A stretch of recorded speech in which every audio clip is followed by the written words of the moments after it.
Hi, 8th graders. I have the privilege of making your last video for history in 8th grade. So I just want to start by saying I've had so much fun being your teacher. I know I didn't have some of you this year in class, but it's been really cool to be able to make some things for you to see online. And I loved having you guys in class last year if you were my students. So thank you so much for being so awesome. I'm going to miss you guys a ton, and you better come back and say hi to me occasionally.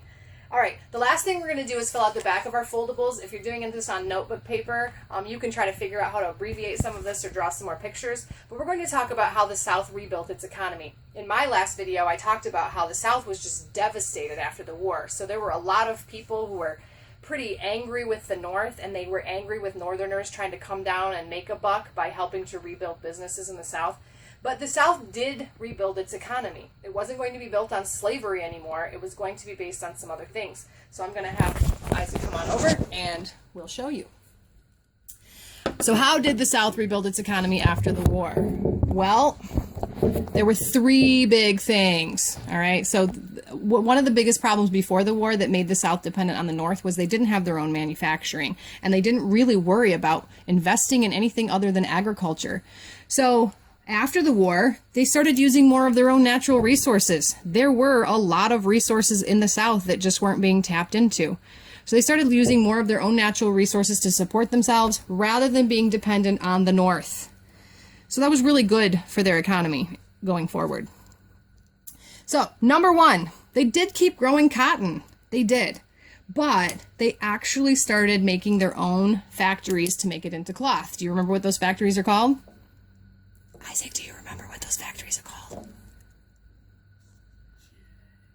Textile factories. All right. So our first picture here is going to be about textiles. I'm just going to draw a factory, a really simple, rudimentary factory. For those of you who are doing this on notebook paper, you could just draw this factory and write textiles on it instead of having to write out that entire sentence. But they started building factories, and that was huge. In the South, so there were Southern factories for the first time in a long time. I mean, they did have some factories before the war, but barely any. So they kept growing cotton. They were sometimes using the help of former slaves who were sharecroppers. Many times they were paying people, paying workers at this point, but they built their own factories instead of having to ship it all to the North, which was going to mean they were going to be able to sell the cloth that came out of that and make more money that way. Also, the South developed its mineral resources. There were a lot of mineral resources in the South that hadn't been tapped into yet, like iron ore, coal, and then oil. Oil was going to become huge as the second industrial revolution happens later in the 1800s. And as more and more railroads spring across the country, these are really important minerals. So they started doing that, and they started making more money off of other things besides agricultural things. So we're going to write minerals here. For those of you doing this on notebook paper, this would be a good thing for you to draw. We're just going to draw a mountain with a cave in it. And maybe one of those little mine carts like you see on Donkey Kong.